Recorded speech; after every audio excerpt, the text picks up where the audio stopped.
Let me share my screen. Okay, you are able to see my screen? Wait a minute. I will close the. First of all, I'll close the video.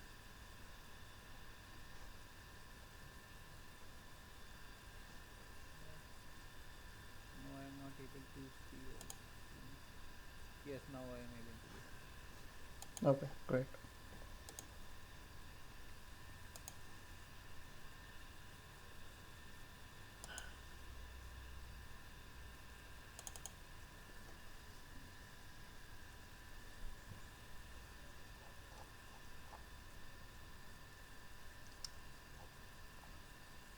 So, any progress on JavaScript? Any issues?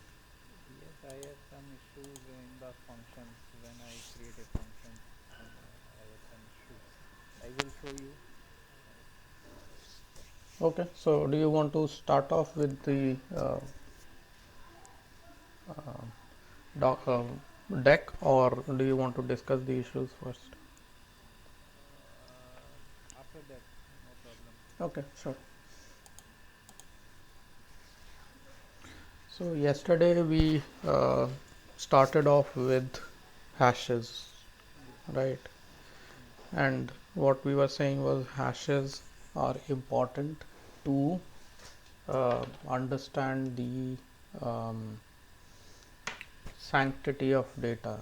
And one example we saw was how when large files are downloaded, Mm. then you can check using hashes that your download was uh, correctly done and there was no damage to the file during download. And you can do that using hashes published by the downloading the service provider that is publishing the file. Mm. So today um, we will go deeper in this hashes and hashes technology and how it is used to build the structure of the blockchain.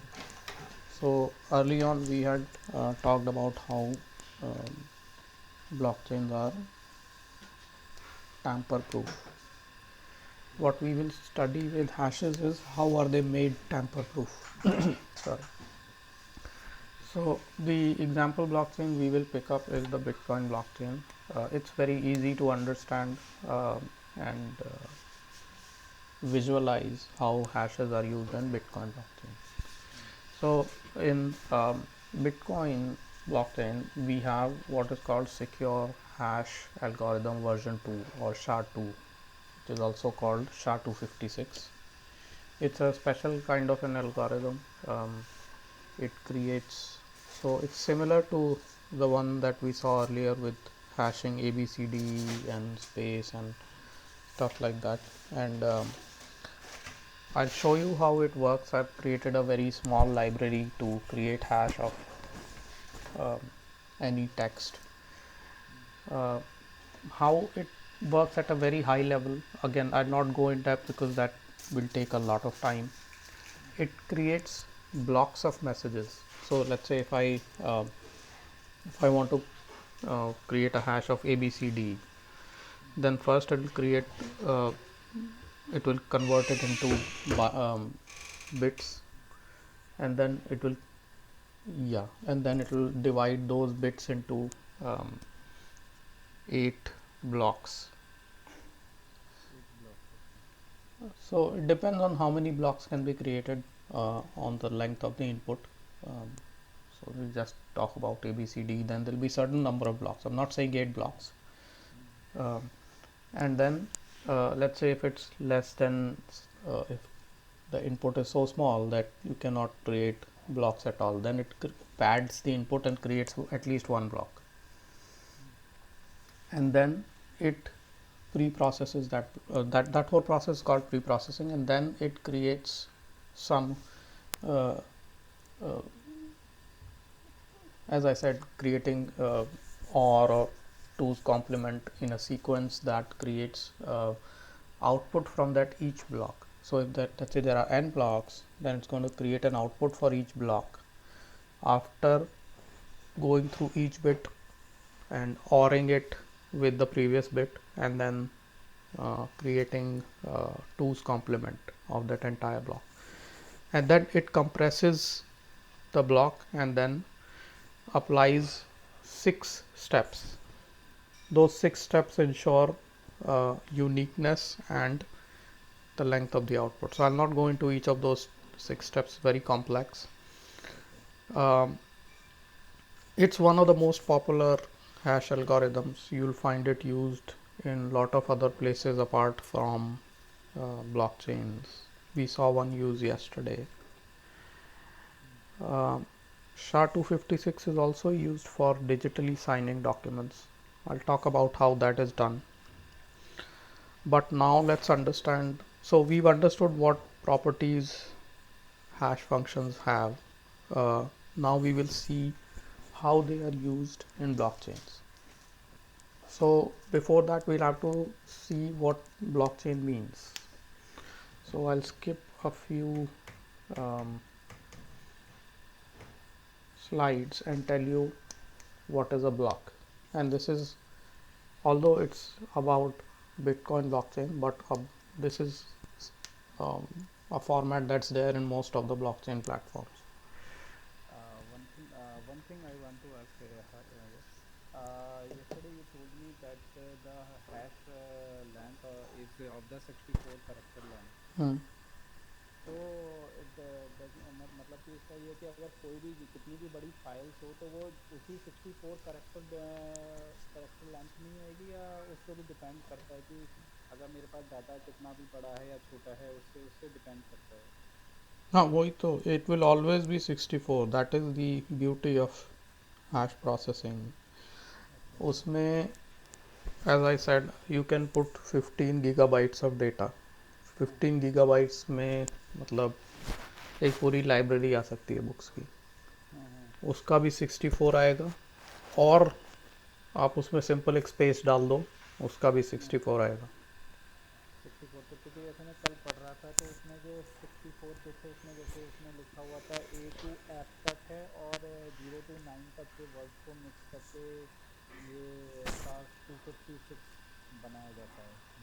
हाँ तो output आपने कल alpha numeric देखा था ना, उसमें ABCD numbers थे और 1 to 9 0 to 9 लेटर्स थे, उनका ही combination, because it needs to be ASCII, क्योंकि this needs to travel over the internet पर बाइनरी डेटा इतना इजीली ट्रैवल नहीं होता. तो आउटपुट हमेशा अल्फा न्यूमेरिक ASCII कैरेक्टर्स ही होते हैं, उसमें डॉट स्लैश ये भी नहीं होता, ये जो स्पेशल कैरेक्टर्स होते हैं ये भी नहीं होते. It's only numbers and alphabets. And see, this is challenge in creating hash functions, because अगर आप खुद एक hash function बनाने बैठो तो सबसे बड़ा चैलेंज तो यही आएगा कि हर इनपुट की लेंथ में आपको सेम आउटपुट की लेंथ बनानी है. तो अगर आप हैश फंक्शन SHA-256 का एल्गोरिदम समझोगे, that is why it's so complex, क्योंकि उसमें वो सारी कंडीशंस मीट करनी है, that it has to be of the same length and it has to be unique for all outputs. मान लो आप उसमें, जैसे मैंने वो बोला था, 15 गीगाबाइट्स की इनपुट डालते हो, राइट, और वो which is actually as I said पूरी लाइब्रेरी की बुक्स हैं डिजिटल फॉर्मेट में, तो एक आउटपुट आ गई आपके पास. उसके बाद आपने दूसरी बार जब वो चलाया तो एक लेटर उसमें से हटा दिया, पूरी मतलब मिलियंस एंड बिलियंस लेटर्स हैं उसमें, वर्ड्स हैं उसमें से एक वर्ड में से एक लेटर हटा दिया, तो आपकी आउटपुट पूरी चेंज हो जाएगी. Which is again the next challenge कि ऐसा एल्गोरिदम आप कैसे बनाओगे कि इतना सा चेंज होगा और वो पूरा डिफरेंट हो गया आउटपुट. तो जो SHA-256 है basically it is a library, और मतलब क्योंकि मैं देख रहा था तो उसमें एक बेसिकली एक इंपोर्ट करना पड़ता है SHA-256 को, कुछ लिखा हुआ था. हाँ मैं आपको दिखाता हूँ. आई थिंक आपने यही चीज़ देखी होगी. आपको स्क्रीन दिख रही है ना अभी मेरी? हाँ जी हाँ जी हाँ जी हाँ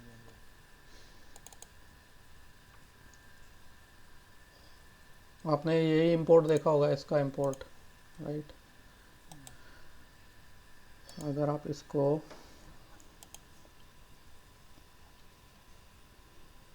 ये लाइब्रेरी, ये वाला इंपोर्ट देखा था आपने?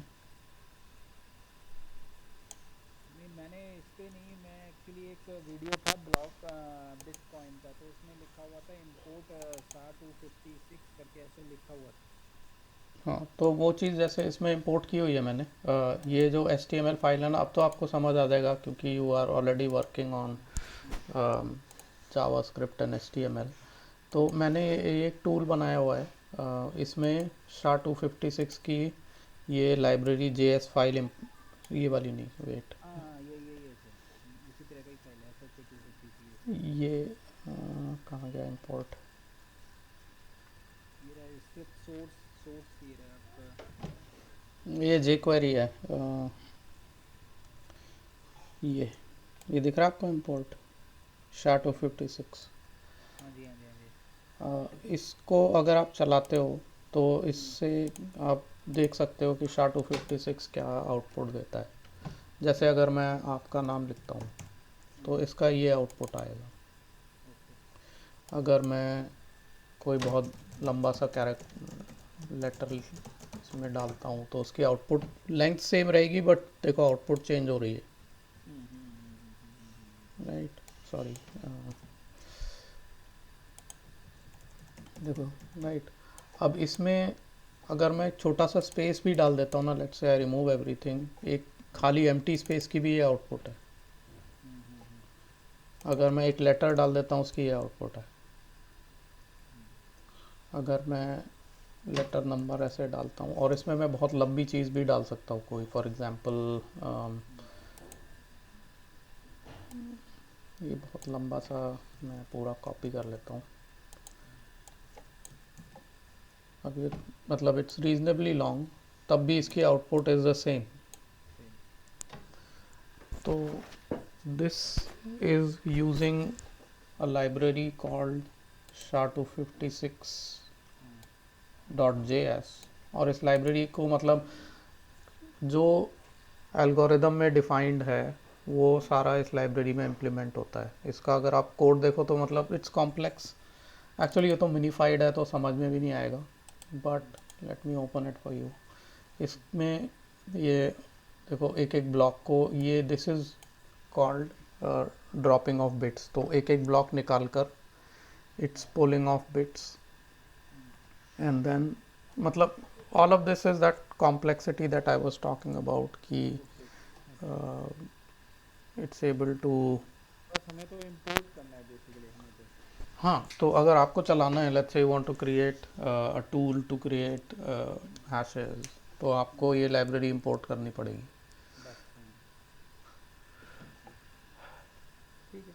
So this is what it is. Let's go back.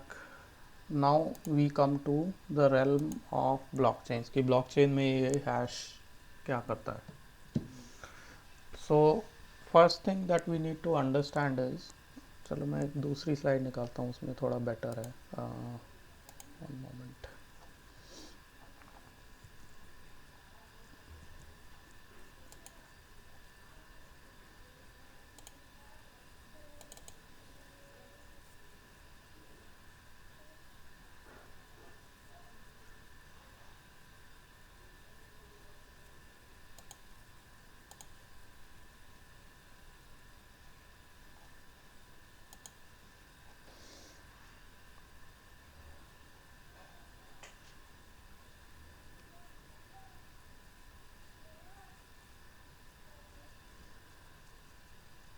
आपके पास कोई व्हाट्सएप नंबर है?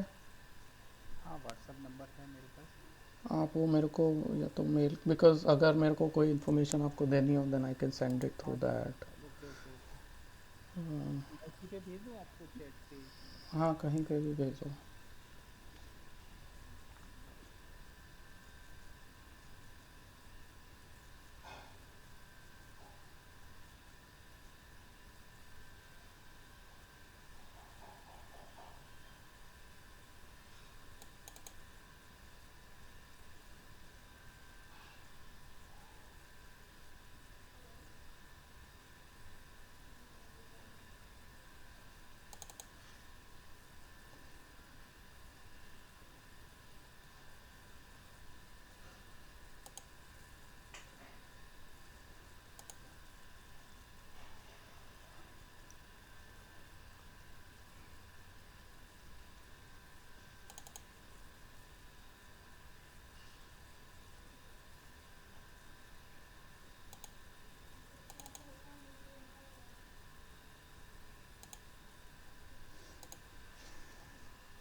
1 second.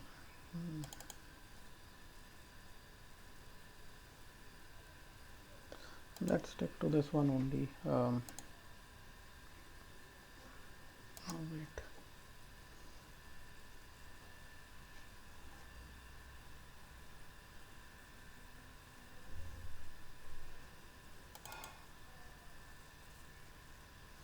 I have sent the WhatsApp number. Okay, okay. Thank you.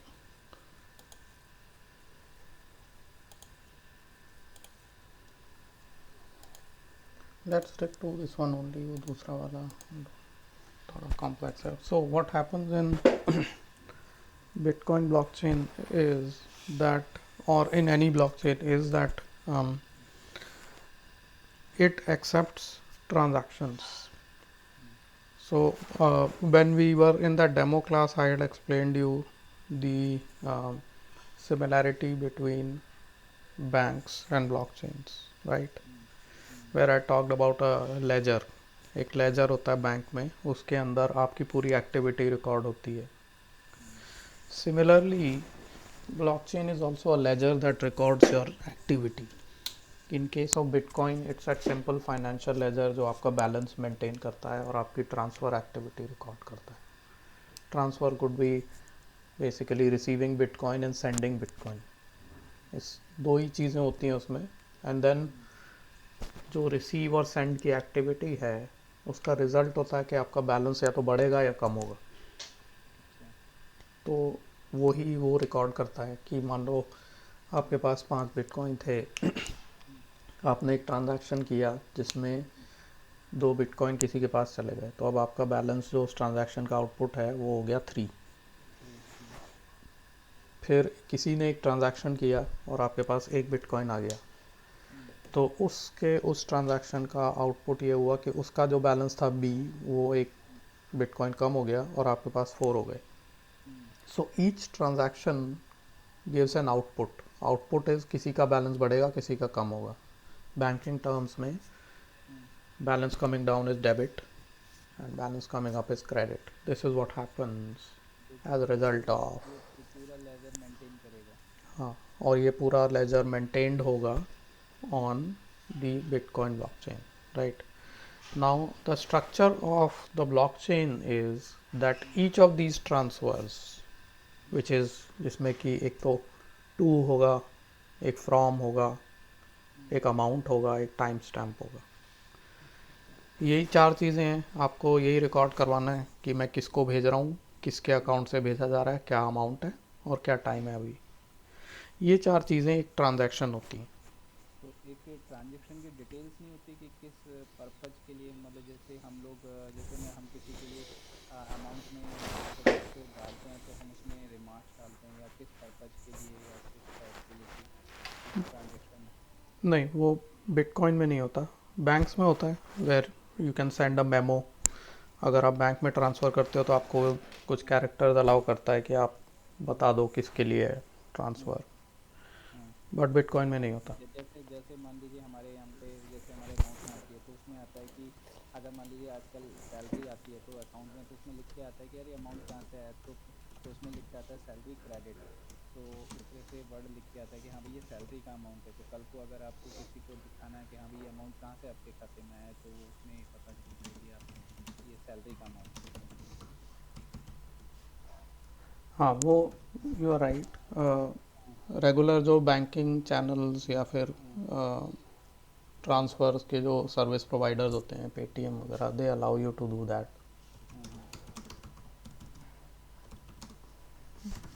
तो this is there in old payment systems. Bitcoin में नहीं होता ये.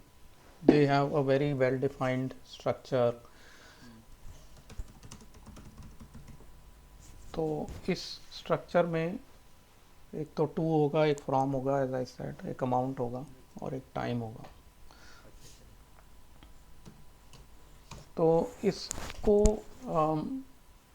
अब ब्लॉकचेन में there is a certain recommendation कि ट्रांजैक्शंस को ग्रुप करो. ग्रुप का मतलब जैसे लेट्स से ब्लॉकचेन में ट्रांजैक्शंस आए जा रहे हैं, और मान लो जैसे बैंक में ट्रांजैक्शंस आते रहते हैं ना, लोग ट्रांसफ़र कर रहे हैं अकाउंट्स में से पैसा, बिल पेमेंट कर रहे हैं, विड्रॉ कर रहे हैं पैसा। हाँ जी, हाँ जी। तो अम, उस उसी तरह से बिटकॉइन ब्लॉकचेन में ट्रांजैक्शंस आ रहे हैं, लोग ट्रांसफ़र कर रहे हैं, लोगों को रिसीव हो रहा है।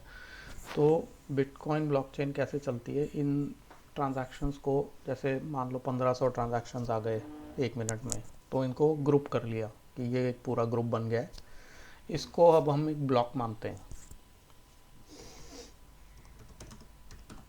और इस ब्लॉक को हम ब्लॉकचेन में डाल देंगे आफ्टर सम वेरिफिकेशन। और ये वेरिफिकेशन मैं आपको, मतलब I go into it, this is also critical part of blockchains. But basically जैसे बिटकॉइन ब्लॉकचेन में डिसाइड कर लिया, जैसे ही इतने ट्रांजैक्शन हो जाएंगे कि एक ब्लॉक का साइज़ 2 MB हो जाएगा, हाँ, तो उन सारे ट्रांजैक्शन को हम सील कर देंगे, मतलब उन्हें पक्का मान लेंगे, and then we'll add it to the ledger. Okay. तो this is at a very low level the format of blockchain. जैसे 1500 या 2000 ट्रांजैक्शंस आए, 2 MB का ब्लॉक बना, जो ब्लॉक उन्होंने कहा कि अब ये पूरा ब्लॉक बन गया है, अब इसे ब्लॉकचेन में डाल दो। तो ऐसे कर करके ब्लॉक का स्टैक बनता जाता है। जैसे आप इसमें देख रहे हो, ब्लॉक ज़ीरो, पहला जो ब्लॉक था उसमें 3 ट्रांजैक्शन, फिर अगले 3 दूसरे ब्लॉक में, फिर अगले, ऐसे ही कर करके एक हम्म, स्टैक बनता जा रहा है। हम्म, और this ledger is that list or stack of those. That's why we call it blockchain. Now that these transactions are chained together, and we'll get into how that chaining is done. तो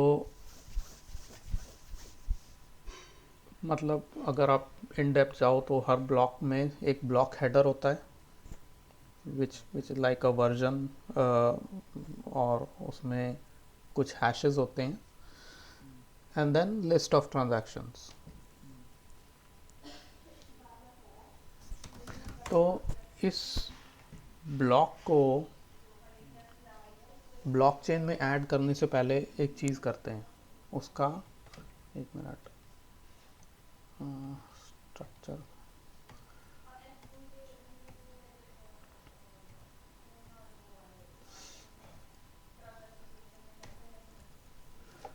give me 1 second, मैं उसका diagram दूसरे slide में है, वो मिल नहीं रही मुझे। 1 second.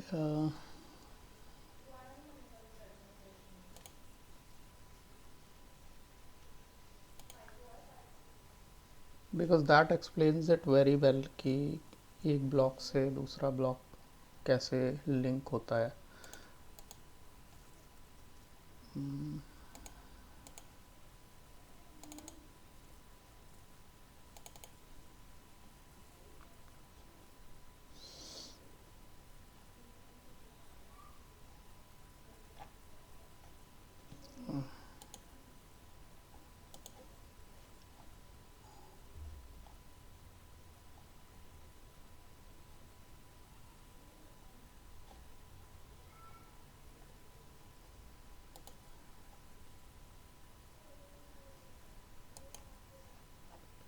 One second, sorry about this.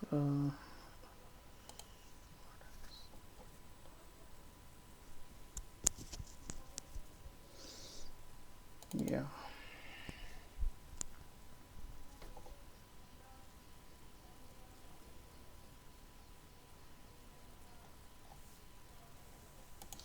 Right. So again, going back to the bank discussion, एक लेजर है हमारे पास बैंक में, which is providing us, protecting us from tamper proofing, corruption, damage, or someone stealing data, replacing it with something else. So this is the structure of a ledger.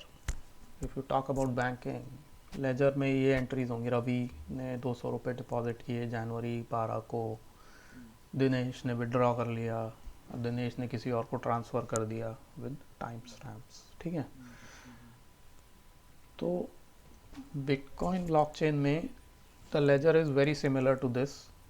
Bitcoin blockchain, ये जो आप bracket में देख रहे हो, these are the addresses instead of account numbers. Okay. तो bank में instead of address numbers मिलेंगे और बैलेंसेस मिलेंगी and then the transfer activity. सो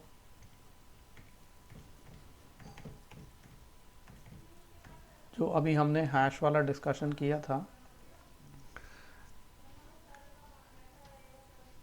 वो इसमें बेटर दिखता है. जैसे आपने एक ब्लॉक बनाया, राइट? जैसे इसमें 3 ब्लॉक्स दिख रहे हैं ना, हाँ हर जी, हाँ जी. उसमें जैसे फर्स्ट ब्लॉक इज़, उसमें कुछ नहीं किया आपने, सिर्फ 15 या 20 ट्रांजैक्शंस डाल दिए. फिर जब आप नेक्स्ट ब्लॉक बनाते हो in which you have to further add 15-20 transactions, then along with those transactions you also add the hash of the previous block, and then the third block will do the same thing. It will, along with the transactions, it will add the hash of the previous block in the current block. अब जब आप ये चीज़ करते हो, then what happens is your blockchain looks something like this.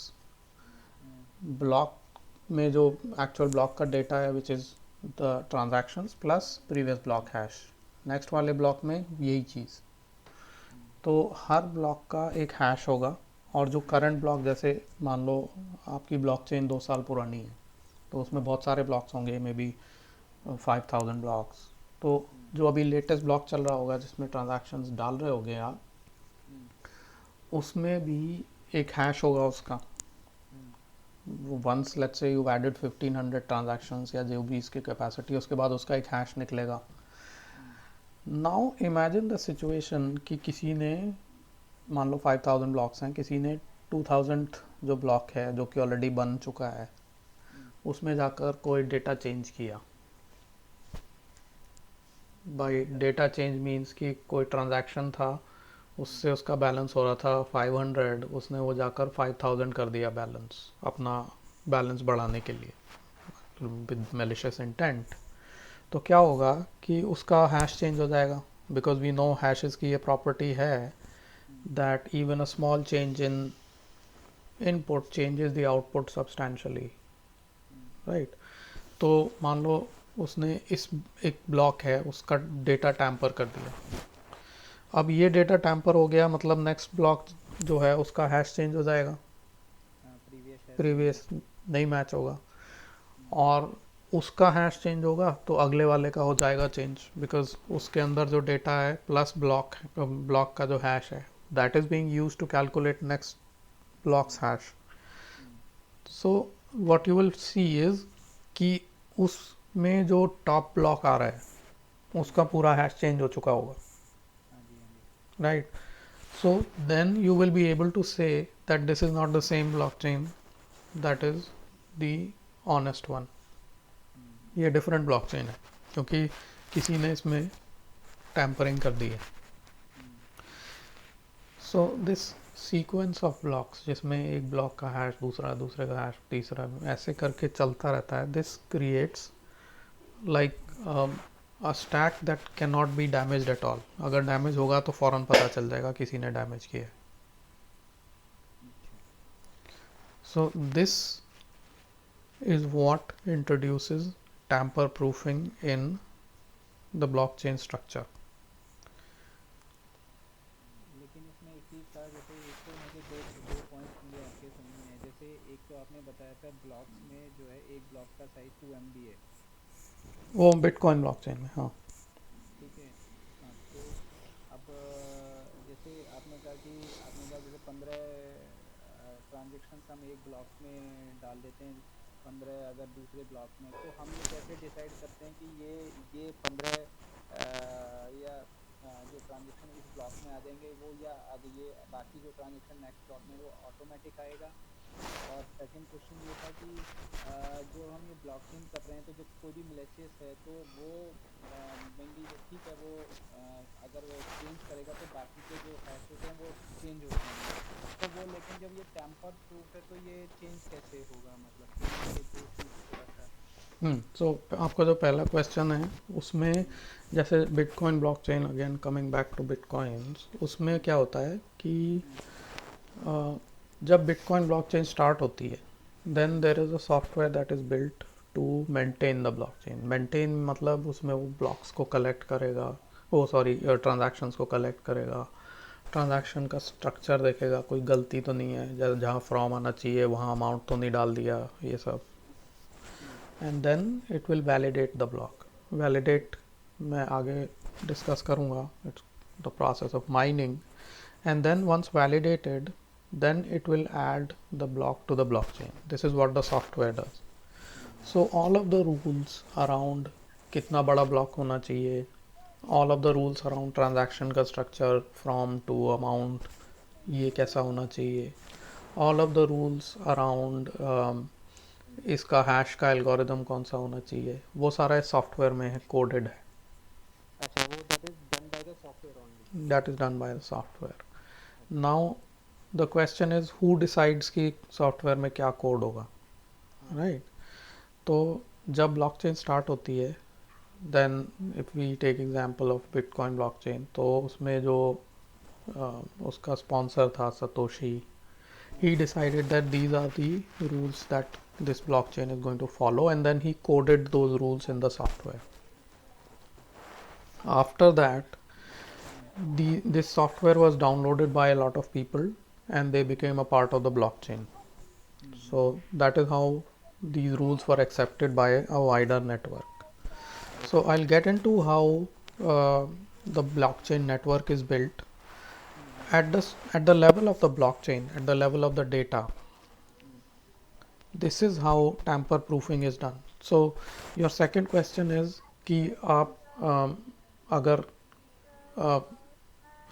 Tampering तो आप allow कर ही रहे हो, इट्स नॉट लाइक आप ये कह रहे हो that this file can not be changed, ये लेजर चेंज नहीं हो सकता, बट आप बस ये कह रहे हो कि इसका चेंज डिटेक्ट हो जाएगा, हाँ जी, हाँ जी. राइट? क्योंकि आपने बोला था कि जब हम इसमें जाते हैं तो हैश एक पॉइंट का भी हैशेज जो होता है वो चेंज हो जाता है. अगर स्पेस होगा तो भी हमारा हैशेज चेंज हो जाएगा.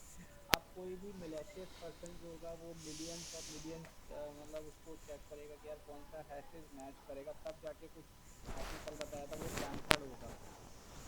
तो अब जैसे मैं अगर मैलिशियस मेरे इंटेंट है और मैं बिटकॉइन ब्लॉकचेन को टैम्पर करना चाहता हूँ, मैं चाहता हूँ मेरा जो एड्रेस है उसमें 5 बिटकॉइन है, वो मैं 15,000 करना चाहता हूँ, राइट? तो मैं ये चाहूँगा कि अभी जो बिटकॉइन ब्लॉकचेन चल रही है उसमें मेरा बैलेंस जो अभी 5 दिखा रहा है वो 15,000 दिखाए, because everyone is looking at that blockchain और दैट लेजर टू कैलकुलेट कि मेरे पास कितने बिटकॉइन हैं.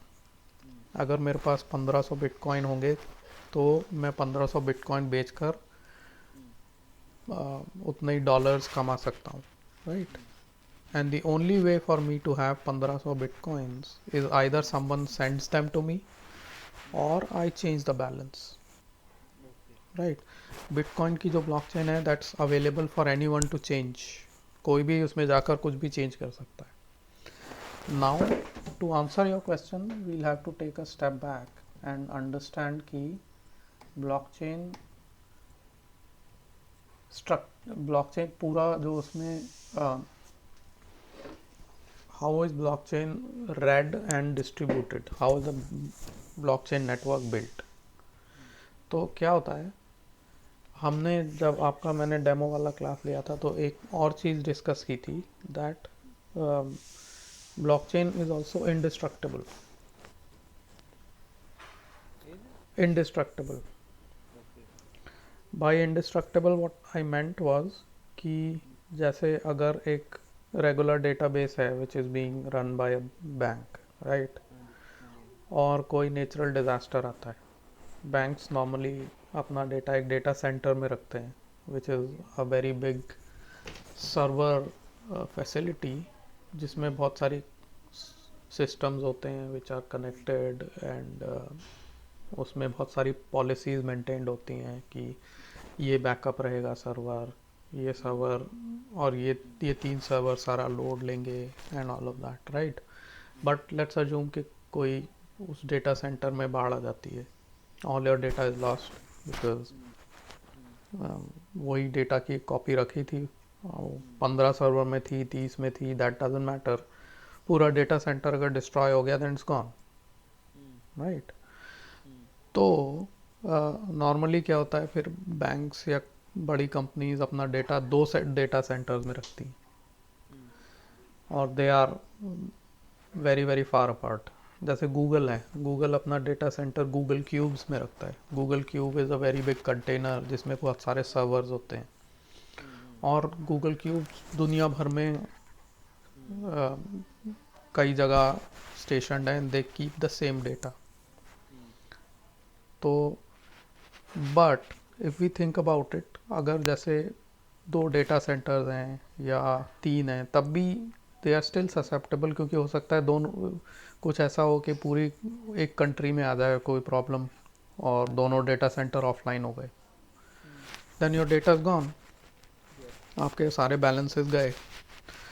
तो बिटकॉइन लेजर या ब्लॉकचेन लेजर ये बोलता है कि I am still able to protect you from this. How to do that is, so they follow the same procedure कि डेटा सेंटर्स खूब सारे होने चाहिए, बट जैसे अगर बड़ी कंपनी है तो 3 हो सकते हैं, 4 हो सकते हैं। ब्लॉकचेन लेजर में थाउजेंड्स, देयर आर थाउजेंड्स। अब वो क्या होता है, जैसे आप एक लेजर आपने बनाना स्टार्ट किया, your blockchain started, people started sending you transactions, let's say you are a bank on a ledger, ठीक है।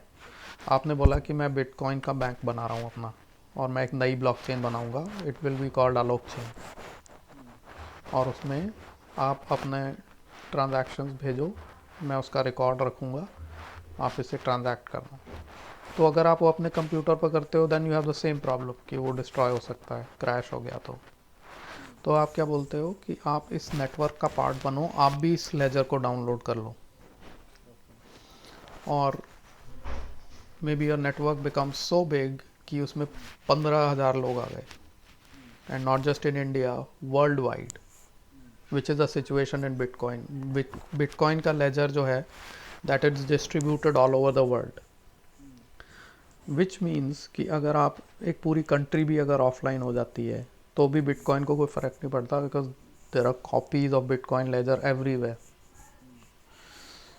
सो that's why we call it distributed, and they are maintained in these different machines which are called nodes or peers. Hyperledger में हम इन्हें peers बोलते हैं, but generally blockchain terminology में we call them nodes. And because blockchain is copied over in all of these nodes, the indestructibility is offered or promised. So this is what is called peer-to-peer. So when I was talking about the 3 technologies in blockchains during the demo class, then I said that first is hashes, second is digital signatures, and third is peer-to-peer networking. So first hashes thing that we saw was helping us keep the blockchain ledger tamper proof by ensuring that any tampering should be detected. Now your question was कि detect is fine, but anyone can still change it, right? Now when the blockchain is distributed over this very big network, तो आप जैसे किसी एक machine में जाकर वो tampering कर देते हो। Let's say I have access to one node and I change the blockchain in that one node. Rest of the nodes are constantly verifying the hash of the top block, and I say that now the top block hash has changed, it's this, क्योंकि मैंने tamper कर दिया तो hash change हो गया, और मैंने tamper करके सबको बोला कि अब मैं नई ब्लॉकचेन डिस्ट्रीब्यूट कर रहा हूँ जिसमें टॉप हैश ये है। No one will agree to it because they have their own ledger जिसमें ऑनेस्ट जो टॉप हैश है that would be different, and this is all coded in the software that keeps track of distribution. जैसे in fact यही slides मुझे चलानी चाहिए थी। The way it works is this process of putting blocks on the ledger is called consensus. So it's not possible कि आप कोई भी 1500 या 2000 ट्रांजैक्शंस को ग्रुप कर दो, उसे बिटकॉइन ब्लॉकचेन पे डाल दो. उससे पहले it has to go through what is called consensus. Consensus means that, let's say if the Bitcoin blockchain is distributed over 5000 nodes, then every node has to agree that this is a right block before it gets or it finds place on the Bitcoin ledger. मतलब जैसे मैं कहता हूँ कि मैंने ये bitcoin का जो लेटेस्ट ब्लॉक है डैमेज कर दिया मैंने कुछ, और मैंने नया ब्लॉक बनाया, तो मैंने बोला कि ये नया ब्लॉक है, इसमें मेरा बैलेंस 5 की जगह 15,000 है, और अब इसे बिटकॉइन ब्लॉकचेन में डाल दो. तो पहले द प्रोसेस वुड बी कि it goes through verification bye everyone on the blockchain network. So now the reason that I have damaged it means that top block will not match. अब when I submit it, सब कहेंगे मेरा hash तो ये आ रहा है, आप जो the block that you are trying to submit उसका हैश ये है, that means your block is not right. So they'll reject that block, and that rejection will be by an overwhelming majority. मतलब मैं एक ब्लॉक चेंज एक node से change कर सकता हूँ, 2 से कर सकता हूँ, 15,000 से जाकर नहीं कर सकता मैं change, because it's very complex to do that. तो वॉट एवर आई ट्राई वो रिजेक्ट होना ही होना है, because everyone else is following the rules. They are able to see that this entry is corrupt, so they'll reject it. Now there is more complexity around how this rejection works, but what I wanted to answer was that even if I still have the file or the ledger file in front of me, और मैं उसे change कर सकता हूँ, but I will still fail the test of the entire network, right? So that is why I am still protected. So the whole idea that I can detect corruption at the top block keeps everyone from accepting my damaged block or malicious block, and this is what keeps the blockchain honest. So we'll go in depth around what consensus means for Bitcoin. There are in Hyperledger, that's not how consensus works. Hyperledger has a different scheme for voting blocks in. Bitcoin has a different mechanism of mining blocks. So these are platform specific things, but by and large every blockchain has this consensus mechanism. In fact, every distributed system has consensus mechanism. If you go into networking and think about this bank situation of 3 data centers, इसमें क्या होता है, when I transfer some money and my data is available, let's say in 4 data centers, then this data has to be committed in all the 4 data centers. क्योंकि हो सकता है कि मैं ट्रांसफ़र करके जो मेरा अपडेटेड बैलेंस है वो डेटा सेंटर ए में आए, और फिर मैं अपना बैलेंस रिट्रीव करना चाहूँ तो वो रिक्वेस्ट डेटा सेंटर बी से आए. तो ए और B for couple of seconds अगर उनमें डेटा सिंक्रोनाइजेशन नहीं है, then I will see an older balance and I say transfer तो हो गया बट मेरा बैलेंस कम नहीं आ रहा, and that means I can still transfer. अगर मेरे पास $500 हैं, मैंने 400 ट्रांसफ़र कर दिए, मैं 500 फिर से कर सकता हूँ. This is called double spending. Double spending is a problem in regular banking, which is addressed again by a solution similar to blockchains, and it is also a problem in Bitcoin blockchain. So what happens is when you keep sending transactions that affect your balance, then those transactions first, so I'm talking about Bitcoin blockchain, they go to a pool, and that pool sequences those transactions. Sequences मतलब which one came first. अब जैसे if I transferred, as I said, if I transferred $500 and then my balance came down to $50 and I try to transfer 500 again. So the effect of first transaction should be reflected first and then my second transaction should be accepted. मतलब sequence wise ना, sequence wise ही आएगा ना। हाँ, sequence wise तो आएगा. So the problem is twofold. एक तो ये है कि you have to sequence them right, और दूसरी प्रॉब्लम ये है कि पहला ट्रांजैक्शन कमिट होना चाहिए. कमिट एक टेक्निकल टर्म है इन डेटाबेस टर्मिनोलॉजी. कमिट में ये होता है, जैसे आप ओरेकल अगर आपने स्टडी किया है, कमिट मीन्स आपके ट्रांजैक्शन का इफेक्ट जितने भी डेटाबेस इंस्टेंसेस हैं that are carrying your data सब में होना चाहिए. जो हमारी डेटा सेंटर की प्रॉब्लम है वो ये है कि Oracle is running on 4 or whatever number of data centers. आपका जो ट्रांजैक्शन का इफेक्ट है वो डेटा सेंटर ए में आया, और वो हमारा एक मैकेनिज्म है विच synchronizes that effect to all the data centers, but it's slow. Let's assume कि वो 2 सेकेंड लेता है. उससे पहले मैंने एक और ट्रांजैक्शन भेजा, वो डेटा सेंटर बी में चला गया और उसने फिर से वो नया ट्रांजैक्शन कमिट कर दिया by the time that synchronisation happened. इस सिंक्रोनाइजेशन को बोलते हैं n phase commit. 2 data centres हों तो 2 फेज कमिट हो जाएगा. क्या होता है कि एक लॉक लग जाता है, and before my transaction first transaction success, that lock ensures that every data centre sees the right data.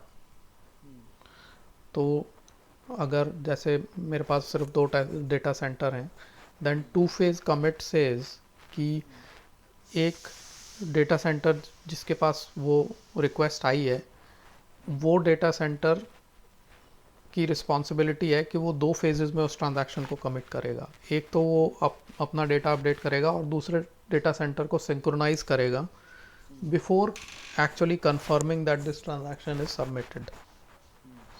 तो जैसे आपने ट्रांसफ़र किया ऑनलाइन बैंकिंग में, आपको सक्सेस आना चाहिए with some transaction ID, right. वो ट्रांजैक्शन आईडी तभी आएगा आपके पास जब वो 2 फेज कमिट या एन फेज कमिट सक्सेसफुल हो जाएगा. तो दिस इंश्योर्स दैट सबके पास आपका सही बैलेंस हो, specially in financial industry, because it's very critical. आपने 2 ATMs पे मान लो आपने एक साथ ट्रांजैक्शंस किए. I don't know if it's possible or not. Some banks allow double login, but अगर आपने की है तो वो दोनों से आप कैश विड्रॉ कर सकते हो in case that synchronization is not proper, right? So the transaction that happened 1 millisecond earlier than the next one, that transaction will only finish after all of the ATMs are able to see your reduced balance. This is called n-phase commit. This is part of distributed computing.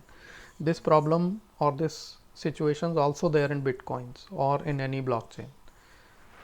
तो इसको handle करने के लिए, since data centres में synchronise करना is possible in a couple of seconds, क्योंकि 3-4 होंगे, ज़्यादा नहीं होंगे. Bitcoin nodes are thousands. तो थाउजेंड्स में ये प्रॉब्लम बहुत एक्यूट हो गई है. हाउ डू यू इंश्योर कि सबके पास सेम डेटा जाए? So what happens is, first the data of your transaction is put in a pool. Pool मतलब अभी वो ब्लॉकचेन में ही नहीं गया, right. And that pool takes care of collecting all the transactions, putting it in a block, verifying it through confirmation from all the nodes, and then sending it to the blockchain. जब तक आपका transaction pool में है तब तक आपके transaction sequence में ही जाएंगे. तो अगर आपने जैसे 500 बिटकॉइंस का या 50 बिटकॉइंस का ट्रांजैक्शन किया और आपका बैलेंस हो गया, पहले 500 था 450 हो गया, अब जो नेक्स्ट आएगा that one will also be first temporarily stored in a pool and sequenced after your first one. और इसमें sequencing एकदम proper है. That pool is single, it's not distributed. So this will ensure that your double spending is not possible. और जब आप transaction submit करते हो you are allowed to submit transactions on any node, लेकिन that pool is something that all the nodes know what is the status of the pool, अभी इसमें कितने transactions हैं, what is the sequence, because it's broadcast to all the nodes in the Bitcoin blockchain. तो सबको पता है कि pool में इस टाइम क्या ट्रांजैक्शन है, और किसी ने नया ट्रांजैक्शन किया तो वो फ़ौरन अपडेट होकर ब्रॉडकास्ट होकर सबको इंस्टेंटली मिल जाता है. दैट मीन्स कि आपका जब नोड आपका ट्रांजैक्शन एक्सेप्ट कर रहा है उस टाइम उसे पता है कि ये ट्रांजैक्शन किस सीक्वेंस में जाएगा. And this pool is basically used in formatting or in constructing the block that is going to become a part of the blockchain. तो बिटकॉइन ब्लॉकचेन में क्या होता है कि आप जब ट्रांजैक्शन डालते हो इमीडिएटली नहीं दिख जाता, पहले पूल में रहता है, इसका वैलिडेशन होता है, इसकी माइनिंग होती है. Mining is something that I get into in the next class because it's slightly complex. But ये माइन होकर ये block which is a process of verification, then only it reaches the actual ledger. तो Bitcoin जो अभी status है bitcoin blockchain का, उसमें एक ट्रांजैक्शन को अराउंड 10 to 20 मिनट्स लगते हैं पूल से ब्लॉकचेन में जाने में. जैसे आपने अभी 857 है, आपने एक ट्रांजैक्शन डाला तो आप वेट करते रहोगे टिल 9, 7 और हो सकता है उसके 2-3 मिनट में इट रीचेज 10 मिनट्स तो लगता ही हैं because your current block will at least take 10 minutes for the entire mining process. तो हो सकता है आप जैसे आपने सबमिट किया अभी, उसके बाद 1500 ट्रांजैक्शंस और आए उसमें, फिर वो 2 MB का बन गया, उसके बाद उसकी माइनिंग स्टार्ट होगी and mining is taking 10 minutes. तो 10 प्लस ही टाइम लगेगा, उससे कम नहीं लगेगा. तो अभी अगर आप सबमिट करते हो then at least 10 minutes, it might 12-13 जितना भी, depending on how late you were in that transaction pool. तो सर इसमें एक चीज़ है कि इसमें जैसे जो ट्रांजेक्शन पीछे से आ रहे हैं, मान लीजिए जिसका डेली मतलब जैसे बैंक का ट्रांजेक्शन होता है किसी और का कंपनी का, तो वो जो पीछे के जो बाकी जो ट्रांजेक्शन है तो वो तो पूल में ही रहेंगे. हाँ, सब पूल में रहते हैं,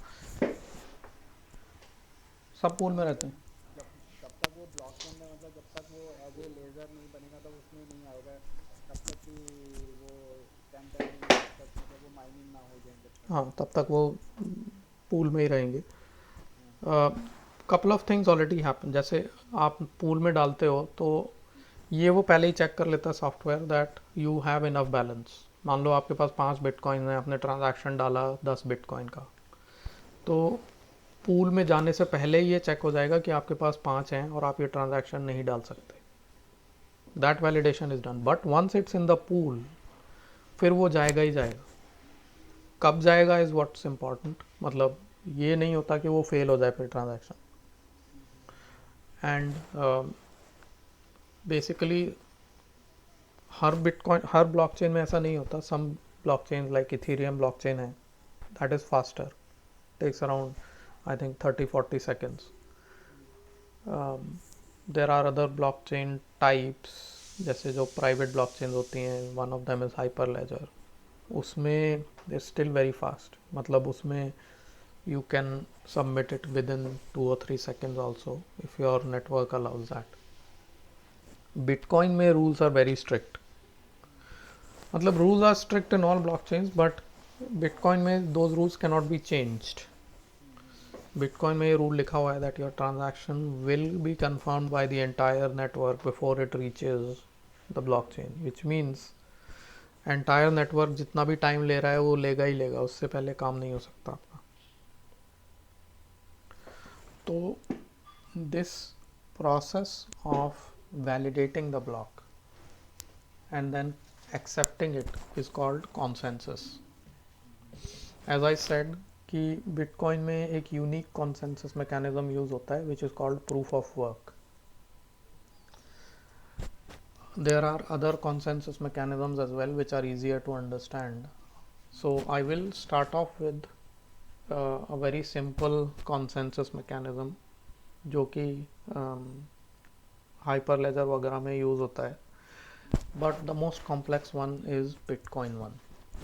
And the reason why it's complex is because Bitcoin is a public blockchain, so it has to create very strong rules so that it stays honest, it stays consistent, and no one is able to damage it. So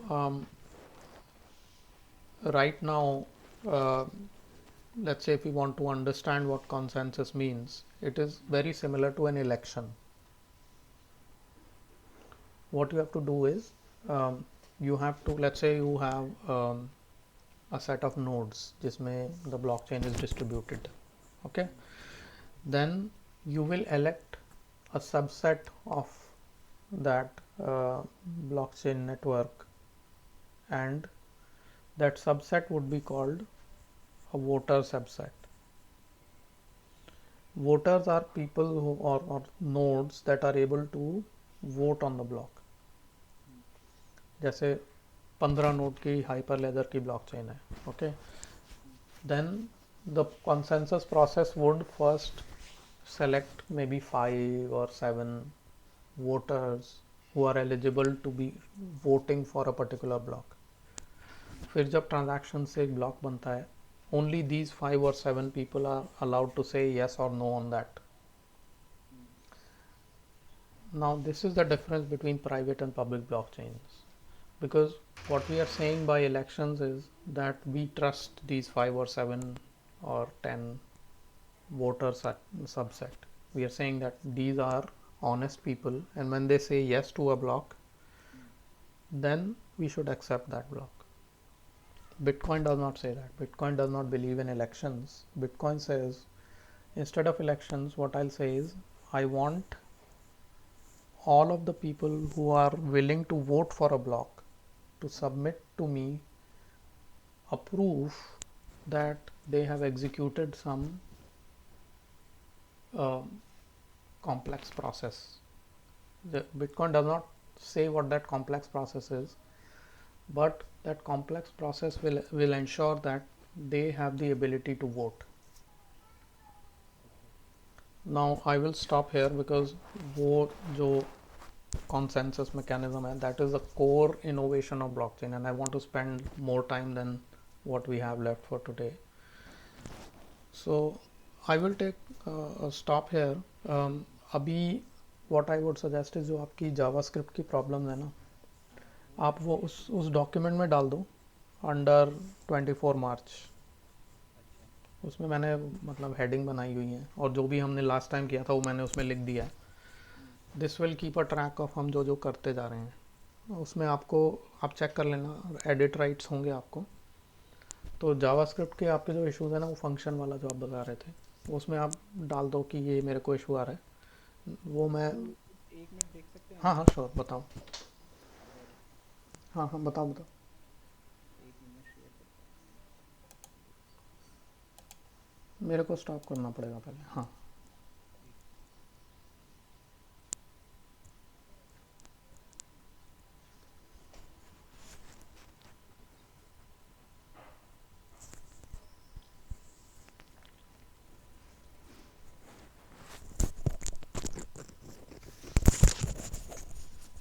ये मेरा एक नीचे एक function बनाया था मैंने. Okay. ये function है. मैं इसमें बता देता हूँ. मैंने इसमें ना एक मतलब जैसे कॉल करते हैं कि भाई आपकी एज क्या है. मैंने उसमें लिखा कि अगर एज 18 साल से बड़ी है और 60 साल से कम है, तो आपको उसमें एक अलर्ट आ जाए कि भैया आप you are going allowed to go to office, और उसमें लिख के आ जाए कि यू आर एन एडल्ट. ठीक है. अच्छा, दूसरा फिर मैंने कहा अगर आपके अगर 60 साल से ऊपर है एज, तो उसमें लिख के आ जाए you will be retired. Document में आ जाए you are a senior citizen. ठीक है. दूसरा, अगर वो 18 साल से अदरवाइज अगर 18 साल से कम है, तो उसमें आ जाए अलर्ट आ जाए यू आर माइनर. तो उसमें कंफर्म करे कि you have to take permission है, तो फिर इसमें अलर्ट कर दे एक्सेस ग्रांटेड, और डॉक्यूमेंट में आ जाए you have to go to school. Right. ठीक है. अच्छा, अब क्वेश्चन ये है कि जब मैं इसमें फंक्शन में दिया है ये फंक्शन इंटर, अब ये फंक्शन में तो ये मुझे कैसे कॉल करना है, ये क्या है, ये थोड़ा प्रोग्राम कीजिए, प्रोग्राम चल नहीं रहा है ये। आप ये फंक्ट ए जो है ना, हाँ ये आप स्क्रिप्ट का टैग जहाँ एंड हो रहा है उसके ऊपर लिख दो। सी ये जावास्क्रिप्ट इज सीक्वेंशियल, वो पहले आपकी पूरा स्क्रिप्ट टैग जो आपने डाला हुआ है वो लोड करती है। हम्म, तो आपने स्क्रिप्ट टैग के अंदर फंक्शन डिक्लेयर किया हुआ है तो उसे पता चल गया फंक्शन चलेगा कैसे, बट उसे ये नहीं पता कॉल कहाँ करना है। तो जो आपका स्क्रिप्ट टैग शुरू हो रहा है ना, उसके नीचे आप लिख दो फंक्ट ए। उससे ऊपर लिखना है पंक्ति। हाँ, यहाँ ये इसके नीचे नहीं, इसके नीचे ये स्क्रिप्ट टैग स्टार्ट हो रहा है, इसके अंदर लिखेंगे आप सारी जावास्क्रिप्ट। हाँ, इधर लिखो। अब ए की वैल्यू आपको यहाँ पर पता नहीं है। यहाँ से तो पता नहीं, मैंने तो यहाँ से डाला है अंदर तो फंक्शन, आप ए यहाँ से अपने फंक्शन से ए हटा दो। ये हटा दूँ ए। यहाँ नहीं, फंक्शन के डिक्लेरेशन से। ओके। हाँ, अब यहाँ फंक्ट ए लिख के ब्रैकेट में इस ऊपर, हाँ, इसे बंद कर दो, एम्प्टी ब्रैकेट्स डाल दो और सेमीकोलन लगा दो। अब चलाओ।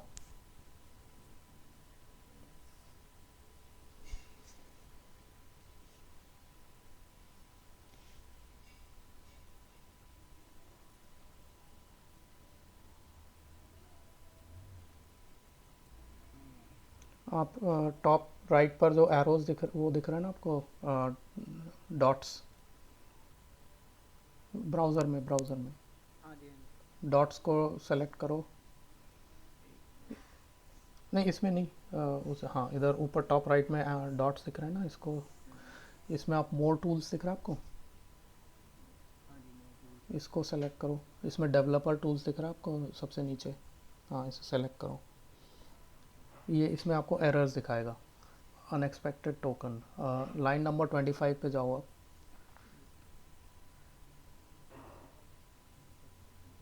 ये आपको कॉलम लाइन दिख रहा है ना, ये लाइन और कॉलम बॉटम में, स्टेटस में, बॉटम लेफ्ट, बॉटम राइट। हाँ इसमें आप नीचे नीचे जाते जाओगे तो आपका वो चेंज होता जाएगा, 25 बता देगा आपको कहाँ है। हाँ, यहाँ पर कहीं एक एक्स्ट्रा डॉट लगा हुआ है। Extra dot. एल्स इफ, एक मिनट, ब्रैकेट नहीं लगा हुआ। नहीं ये मैंने लगाया हूँ ना, एल्स यहाँ से लिया, अच्छा, यहाँ से एल्स लगाया से हुआ। अलर्ट कर दे, फिर डॉक्यूमेंट में ये लिख दे। आप ब्राउज़र में वापस जाना। एक मिनट। इनवैलिड और अनएक्सपेक्टेड टोकन। आप मेरे को क्या करो कि ये मैं आपको भेज दूँ स्क्रिप्ट। आप मेरे को स्क्रिप्ट भेज दो। मैं एक्चुअली वही मैं प्रेफर करता हूँ, जैसे जो प्रॉब्लम है वो अगर मेरे को टाइम लगेगा तो मैं देख कर फिर सीधा आपको सोल्यूशन बता। ये इसमें सिंपल कोई सिंटैक्स एरर है, ब्रैकेट वगैरह कहीं मिस हो रहा है, हम्म, उसकी वजह से उसे hmm, multiply is not, multiply use किया हुआ है आपने। मल्टीप्लाई इज नॉट डिफाइंड, नहीं वो दूसरा है, वो तो खैर अभी उसका मैंने किया नहीं, वो मेन ये इसी का ही है इसका बेसिक सा। आप मेरे को भेज दो, मैं इसको देख के आपको आज ही रिप्लाई कर दूंगा। ठीक है, मैं अभी आपको भेजता हूँ। अच्छा इसमें एक चीज़ और बताइए, जैसे जो हम जावास्क्रिप्ट के अंदर फंक्शन, तो उसके अंदर फंक्शन भी कॉल कर सकते हैं। हाँ, आप रिकर्सिव बोल रहे हो ना? हाँ रिकर्सिव वगैरह, हाँ, जैसे हाँ, फैक्टोरियल वगैरह हम यूज़ करते हैं। हाँ, हाँ, सब कर सकते हो। अच्छा दूसरा सर इसमें एक चीज़ और था, हम्म, एक मिनट मैं अभी स्क्रॉल करूँ, एक मिनट। जैसे जैसे मैंने मैंने ये आप देख रहे हैं सोर्स वाला SRC जो हम्म, क्रिएट किया अभी। हम्म, अच्छा अभी क्या हो रहा है कि ये तो मैंने ये ये ये मैंने किसी उस पे JS पे बनाया था स्क्रिप्ट, और वहाँ से मैंने सोर्स करके कॉल कर लिया। राइट। लेकिन अगर मैं उसी के अंदर फंक्शन बनाता हूँ तो फंक्शन को कैसे कॉल करूँगा, तो यहाँ पे क्या लिखूँगा, सोर्स, मतलब ये पूरा फंक्शन मतलब कॉल कैसे होगा, क्योंकि इसके अंदर मैंने अभी पढ़ा था वीडियो में, तो इसमें लिखा होता है कि फंक्शन को अलग से कॉल किया जाए, क्योंकि ये तो फंक्शन बन गया, फंक्शन के लिए फिर अलग से स्क्रिप्ट के अंदर जाके फंक्शन का कॉल, जैसे आपने ये करा है ना फंक्शन। हाँ जी, ये पूरी स्क्रिप्ट के अंदर डाल दो आप फंक्ट को, और अच्छा फिर तो सोर्स करके फंक्शन का नाम डाल दूँ। सोर्स नहीं, स्क्रिप्ट के अंदर फंक्ट का पूरा सेक्शन जो आपका वो डाल। हाँ, नहीं नहीं मेरा कंसर्न ये है सर, मेरा कंसर्न ये है कि ये फंक्शन मैं J1 फाइल में डाल पाऊँ राइट, चीज़ें। राइट। ठीक है, अब मैं यहाँ पे सोर्स डालूंगा कि भाई ये फंक्शन मुझे यहाँ से कॉल करना है, हम्म, तो वो कैसे करेंगे। सीधा सीधा जैसे आपने अभी फंक्ट कॉल किया हुआ है ना, बिल्कुल वैसा ही कॉल होगा, उसे उससे पहले उसे सोर्स फाइल को इंपोर्ट करना होगा, that is the only condition. तो जैसे मैं इस J1 के अंदर ही डाल रहा था इसको कल, तो J1 के अंदर ये मैं फंक्शन बना रहा था, लेकिन ये फंक्शन वहाँ से फिर अपने आप हो जाएगा या अलग से फिर इसको स्क्रिप्ट के अंदर फंक्शन करके डालना पड़ेगा? नहीं, अपने आप हो जाएगा। स्क्रिप्ट के अंदर ये फंक्ट तो करना पड़ेगा, बट आपको डिक्लेयर नहीं करना पड़ेगा फंक्शन। एक बार चलो मैं आपको भेज देता हूँ, एक बार आप एक बार देख लेना। मैं देख लूँगा, आप दोनों भेज दो, J1 और ये। ठीक है सर, मैं अभी आपको भेज देता हूँ। अच्छा, अभी आज के लिए क्या करना है, अभी इसको स्टार्ट करना अभी मैं आपको जो आज जो डेस्क कर रहे थे हम डिस्कस, मैं वो शेयर कर देता हूँ, आप उसको रीड कर लो। है? एंड आप ट्राई करो आप ब्राउज़र के अलावा नोड पर काम करना, जावास्क्रिप्ट मतलब जो सिंपल प्रोग्राम्स नोड में, एडिंग टू नंबर्स, सब्ट्रैक्टिंग, ऐसे। तो नोड ये मैंने ये एक मिनट ये आपको दिखाता हूँ मैं, एक मिनट। नोड विजुअल कोड करना पड़ेगा क्या? हाँ, VS कोड किसी में भी कर लो, नोट पैड में भी हो जाएगा। विजुअल कोड ये मैंने जैसे आपने J1 जो का। J1.js बनाई है ना, ये आप नोड JS में अगर आपको चलानी है तो नोड के आगे J1.js लिखना होता है, वो चला देता है। इसके अंदर एक मिनट मैं इसे खोलूँ, एक बार आपको देख के बताता हूँ खोल रहा है, एक मिनट।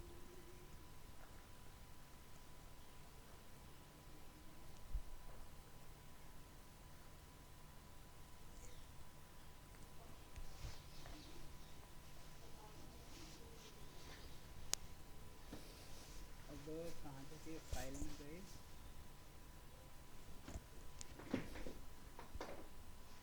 Open file.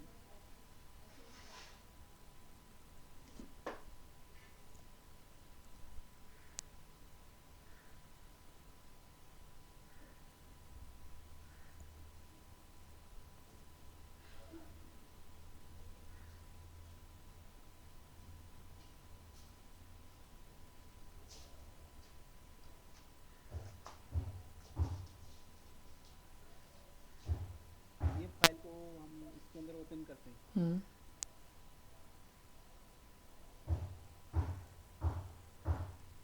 इसी तरह से ना सर?